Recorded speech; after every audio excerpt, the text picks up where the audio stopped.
So, Dave, let's sort of pull this out a little bit more. There's so much to unpack, and I think we're so happy anytime we have deep lore references that feel like, as the faithful readers, we now have kind of plot points that are connecting. We can see more, and we're connecting across seasons, whether it's these sort of hints at the faithful in Numenor, or these references to the Valar, or the great heroes of the First Age. So, where should we go first in this discussion? I think it's a great point to bring up is, the reverence that the Númenóreans have for the Valar. When Tolkien talks about the religious rites of the Númenóreans, it only specifically has anything with the king or the ruler going up to the Meneltarma 3 times a year. So I love that we're getting this kind of concept of, other religious rites surrounding the Valar. More specifically, the Valar that is depicted here is Nienna. Nienna is someone that is one of the what's it Aratar, which are the 8 most powerful Valar in Tolkien's universe or Tolkien's Legendarium, Hmm. and that is because she is the, I guess, angel or representation of grief, of sadness, of sorrow, and her tears. And there's so many great things. I highly recommend people read more about Nienna and how beautiful her story is. And it's really interesting because we are also getting references to extra works that Tolkien did outside of his Legendarium, where he's making Latin or English translations into Quenya of the Lord's Prayer and the Hail Mary. When they talk about, or when they say, or when Elendil says Nasie, or the priest says Nasie, that is his version of Amen or Amen, Amin, however you say it. In that, so I think that was really interesting that we're getting more outside kind of things. And I think as we go on, we will be getting, and we definitely will be getting, this idea of sacrifice and mothers and wives, and how much of an impact these people make on the characters that are making the perpetual wheel turning in terms of Tolkien's Legendarium. I agree. I mean, I think for Nienna, for a moment, what was striking, I mean, I loved seeing this sort of medievalizing reference to this figure that at first appeared to me like ivory, but then is dropped and feels more like plaster. And so then I began wondering, if this is one of these ancient relics and yet it's made out of a material that's so easily broken, could what more could be said about that? This is a long-standing, maybe the actual relic is elsewhere for safekeeping, and this was one that's brought out in a votive shrine context. But I think the context of water in that scene was so important because we have her tears that water the trees, the 2 trees themselves, but then also, I mean, she's washing away the whole filth of Ungoliant, and then you have Kemen washing his sword in the water. I mean, that's a really powerful moment about defiling a shrine. And then to build a new aqueduct in the space, as he says, right? So the water elements are really key. And that's curious because water, as we know, is the downfall of Numenor. So they've sort of hinted at. And so I appreciate when we get the visual reference, even if we don't get the naming of the figure. So we as deep fans know, and those watching the show understand the sacrilege, perhaps. That just made me think of, the cleansing of Pontius Pilate's hands when he Totally. condemns Jesus to his crucifixion. I think that's one of the most brilliant things. And then he also talks about how he wanted to. I mean, the not talks about, but the reference to, let the king know that he started the rebellion. So where is that going to lead the faithful? The faithful is, the whole idea I said in the previous, kind of shortened version is that the blood of martyrs is the seed of the church. So it's essentially this idea from the 2nd century, I believe, where you're talking about the basically the people, the Christians that were being persecuted by the Roman, government, were being killed, and by their sacrifice, their blood that they lost for being who they are as Christians, they will further create more Christians and more people to their own cause. So it will be interesting. And I also think one of the things, when we're talking about Elendil in this situation, and his familial situation that's going on with Eärien and her clear rebellion against her father, and with her relationship to Kemen and Kemen's relationship, Kemen being soil of some sort, in Quenya, and what's going on within this scene with her mother, with his mother, where is that going to lead to both Eärien and Kemen? I think there is a way that Kemen could be having a redemption arc in a way.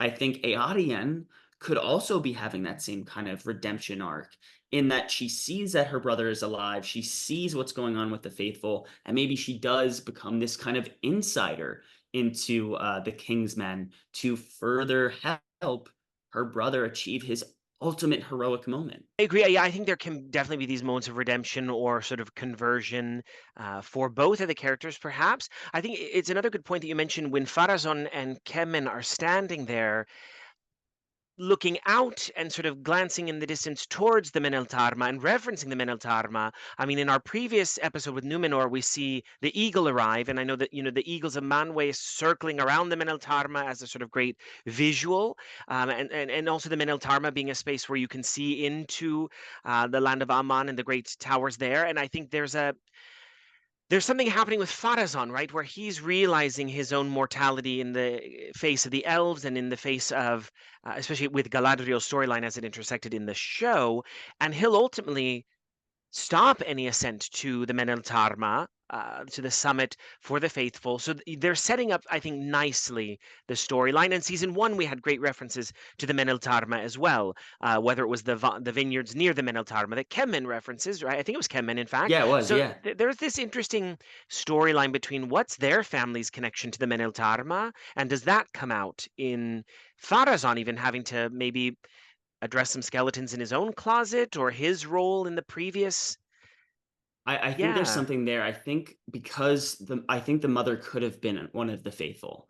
She dies either giving child or no, it's not because giving childbirth because she says that he might have an ill fate. Maybe this is again, Tolkien talks about prophecy. Prophecy is one of the most, important things to Tolkien's Legendarium as a whole. It pushes things forward, it pulls things back, it causes negative, it causes positive things that could be or will be. There's that kind of thing that's up in the air with prophecy within Tolkien, especially when you see it in Fellowship of the Ring, with Galadriel and the Mirror of Galadriel as well. So there's really interesting things, and I think it's again, maybe people going to this whole idea of tropes of mothers and their impact on the people that come after them.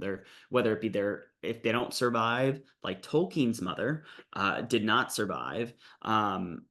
She unfortunately had diabetes, and that was something that majorly impacted not only Tolkien's life going forward in his writings, but his faith as well. So I think that's something that's really going to be a factor in this story as well. I agree. And sort of if we sort of I'd love to sort of continue to think about the role of mothers as we move into future episodes, especially as we're gaining more plot points.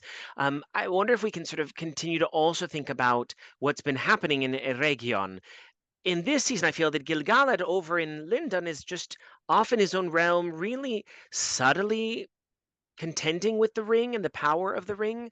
Um, And then in Eregion, we have this great moment when Sauron, as Anatar, is speaking with Celebrimbor, and we have the great name drops of this episode, right? Yeah. There's a lot more in the scene that we can dial back, because I do want to talk about the Doors of Durin and the Ithilden in this challenge. But we get the reference to three incredibly important characters, Eärendil, Tuor, and Beren. So let's walk through who these individuals are, why they matter, where heard them before in season one, and where we are now. So what was your take on that Yeah, scene? so Eärendil, it was so interesting because from this perspective that Sauron is name dropping these guys because a lot of these guys have to do with his own fall.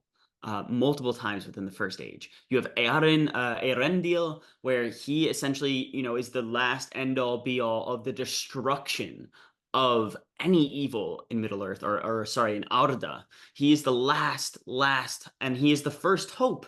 He is the first hope when Bronwë says, "Hail Eärendil," within the Silmarillion, which is one of my favorite parts. It is the penultimate moment of the Silmarillion where Eärendil is going to the Valar, begging them to help in this fight against Morgoth and Sauron, which leads to Sauron's first fall that we see, and then his second fall as well. So it's interesting to see how you have Eärendil, and then Tuor. You have Tuor. I mean, we've already seen Eärendil's impact within Elrond and everybody else that's around within the first season, and then also within that, when you talk about Gil-galad, he is referenced in the tapestry map that they have in the background as well. There's so many references to him. And the Wha statue of Eärendil that we have as well Yes, in Numenor. I in mean, it, Numenor, they're sort yeah, of constantly right, and then even on the doors of Durin, the absolutely, symbol of Eärendil, right? absolutely, And then Tuor being absolutely. his father, and Yes, we Tour sort of being glimpse. his Yeah, no, I mean, absolutely. we Sorry, glimpse I the don't mean shield in to. the treasury of Numenor, I believe, Yeah, right? yeah, There's like these yeah. subtle connections now that we're seeing. Wow, okay, there's some clever writing. But what else about Tuor that sort of Yeah, struck you? Tour is one of, he's one of the first beings, one of the first main characters that Tolkien really talks about. He wrote The Fall of Gondolin, which is this secreted city away from everything else. And for much of the Silmarillion, Morgoth is trying to figure out where is Gondolin? Where is this bastion with all of these different types of beautiful gates and this secreted place that only some people have been allowed to go into or have been granted access to. So Tuor is one of those people, and he is one of the defenders. I mean, he is one of the greatest warriors of all time when it comes to the enemies of Morgoth. So it's really interesting. And then, of course, you have Beren, who has the closest, and I'm doing this on purpose for those of you who know what happened to Beren Acthamion, Acamion, where he loses his hand. So essentially, he is face to face. Him and Luthien, his wife, are face to face with Sauron. These are all men that have made massive impacts on the Legendarium, and especially Sauron. So it really does show that he will do anything, including admit defeat, to get to his ultimate goal of bringing order, chaos to Arda and Middle Earth as a whole. And he is, in the form of Anatar, such a menacing personality. I mean, even the way that he's framed in, and the lighting, and the eyes that seem to turn quite black or being, swollen with his rage. And he comes across beautifully as at once calm and maybe disconnected, but then smooth and manipulative, and then somewhat seductive but disengaged. I mean, all the ways in which he's presenting this season is quite stunning.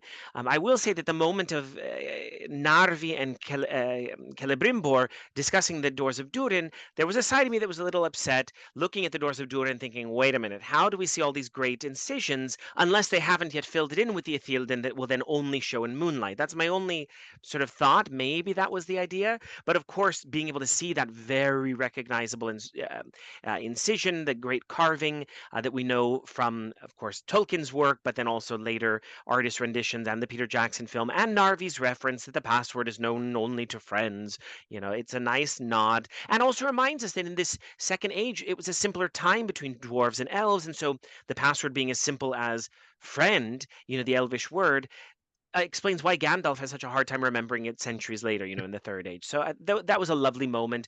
And even, I mean, I guess the tension though with Anatar telling Celebrimbor, "I told you to make the remarks short," and Celebrimbor, "Well, I could have gone longer. They were too short." That the sort of bickering between them was a little bit interesting, but it allowed us to get to this place of the deception and the slow moving. Celebrimbor gets that that is Anatar's game, his MO, but then quickly succumbs to it. Oh no, absolutely. I think one of the best things is about this show in this season is that we are getting that relationship. And it is a relationship. It's not just them working together. They are deeply rooted as friends. They understand each other. They I mean, with one of the main things that, and one of the main things that I knew Halbrand was Sauron was because of his penchant for smithing. And that's because he is under the tutelage of Aule. So it's interesting, even and then thinking about this just now, it's interesting that the dwarves are, I mean, especially Durin has that kind of tendency of like, who is this? I understand that's what they're trying to get across, is what I was referring to earlier, is that Mm. they're kind of resistant, like resistant to a lot of outside references and influences. But at the same time, with someone that works so closely under Aule, the smith, the creator god of the dwarves, it's interesting to see that kind of relationship and how it's kind of tethered in a way. But going back to Celebrimbor and Anator, it's interesting to see how they are fully fleshed out.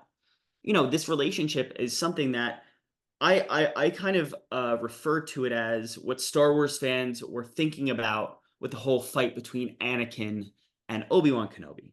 This is very much of an equivalence here. Mm. That people have been thinking about this, including myself, what their relationship was like, how the manipulations happen. The only things that we know are from the appendices and further writings that they don't have the rights to technically, like Unfinished Tales and things like that, the Silmarillion. So it's interesting to see how they are fully fleshing these characters out because you do have perceptions from other adaptations of characters like Celebrimbor, like Anatar, where they are more in this whole kind of masculine, big, tough, kind of Smith macho kind of thing in a way. But we are getting in this adaptation of Rings of Power. I feel like it's a more true to Tolkien idea where you have people trying to do the right thing as much as possible, but the road the road to hell is paved with good intentions, as I've said in a previous episode. So I think it's really beautiful that we're getting this fully fledged relationship that we've never seen before and so many people have been clamoring for so many years. I agree. So I guess then in the final episodes of the season, now that we move into the last three episodes, really, where do we go with Numenor, with Eregion and Lindon, with Khazad-dûm, and with the Southland story and Pelargir? On the one hand, I imagine that we have the siege of Eregion happening in the next episode. It feels like, or the very following one at the latest. It feels like we have to get the siege in the next one, right? Mhm. That Galadriel witnesses the downfall at Eregion, and then we move forward with that with the elves storyline. Does that feel right? I feel so. I mean, I feel like it is because it has to be you have to have, the initial reaction of what's going on. You have to have the battle, you have to have the siege of Region, and you have to have the consequences of what's going to happen because of the siege of Region. Don't want to go into too much spoiler stuff Right. still. Mhm. Of what happens to certain people. Although we've sort But of witnessed it yeah, in some capacity. exactly. That's a good point to say that. If that actually happens this season, which feels like it must, but right? I Yeah, okay. And the forging of the nine has to happen as well, right? Before yes. the forge of Well, Aragon is destroyed. So that's the other that's thing that imminent. I've We sort of see it happening yes. at the end, right? It's Exactly. starting. That's the thing that I was worried about with the whole kind of structure is like how we're gonna have that with certain things that do happen later on. Are they gonna get to Mhm. that point? So it is interesting. Again, it is interesting to see how, the thing that we kept talking about is that the structure of the three rings being made first, and then the seven, and then the nine. They're literally following the poem. Which is, it's fine, but they are leading up to issues within that structure that they have to kind of back themselves out of, which is interesting, how we were talking about Anatar and Celebrimbor and how Anatar backs him up into a corner to force him to do things that he does not want to do by creating the nine rings for men. He has that resistance because of their track record, especially when you look at one of the first episode references the Near Ninth Arnoediad, the Mhm. most impactful battle in the fight against Morgoth, in the war against Morgoth, completely and utterly happening because of the betrayal of men. So it's interesting to see that kind of thing playing out and that lack of structure or that structure, that lack of, I guess you want to say, reverence to what Tolkien's timeline is in the back of the appendices. I agree. I mean, I think, and so being in this writing position, we have the siege and downfall of Eregion in the midst of the creation of the Nine Rings, which will then force Sauron off into Mordor, where in the fires of Mount Doom, he will forge the One Ring. And so Mhm. maybe then season three picks up with this finding the Nine Rings of Men or taking them with him. It seems that they might attempt to destroy the rings or hide the rings of men. It will be interesting how that plays out. I guess then with Numenor, it seems that we have to have Pharazôn's continued rise and this rise of the resistance, the rise of the faithful. That was a Star Wars reference. No, but I feel like that's sort of where we're going. What other sanctions does Pharazôn put on the city? What happens to Miriel? Is she going to be with us into the next season?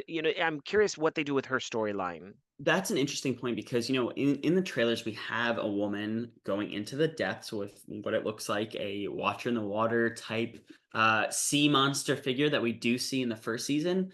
So it will be interesting. And even so, how does Sauron? How does Anatar get to Numenor and accelerate that division even further to where that eventually goes to with, the bloodlust, with the gore that we should be getting in that point to really push that point home of what he is doing to Farazan and what he is doing to Numenorian society as a whole. I think Miriel is making this point, or not making this point. I think maybe again, it's this whole idea about martyrs and sacrifice, and the idea of when you look at Elendil, what's going to be happening to Elendil? We see that vision of him in the Palantir, or of him Hmm. leaving the city. Where is he going? That's going to be really interesting. Is he going home to Anadunye? Is he going home to where he knows best, where the Valar are revered, where he has this home base that could possibly aid the elves in some way? Are we getting to the Last Alliance earlier than we expected? Are we seeing that battle on the slopes of Order Druin? So it'll be interesting to see where we're gonna go. We're only in the fifth episode, but there are things that they are dropping here once in a while, to show us this is where we're gonna be going. So you better buckle up because it's gonna get a heck of a lot darker than most people think it is. I agree, and we still have whatever's lurking beneath the waters of Khazad-dûm. We know there's a fiery presence in Khazad-dûm as well that we've seen hinted at in multiple instances in season one and in the trailers for season two. We still have the storyline in Rune that we're going to hopefully see eventually gain some clarity on with our two wizards in the east, and then also the stories with the Harfoots and the Stoors and so forth. So there's lots still to think about as we move forward. I hope we get a great battle, and then I hope we get the final two episodes to really then round us out and give us that great anticipation for season three. So, Dave, thank you so much again. It's been great expanding even further, and we'll have no doubt so much more to talk about next week. So, namarie. Namarie.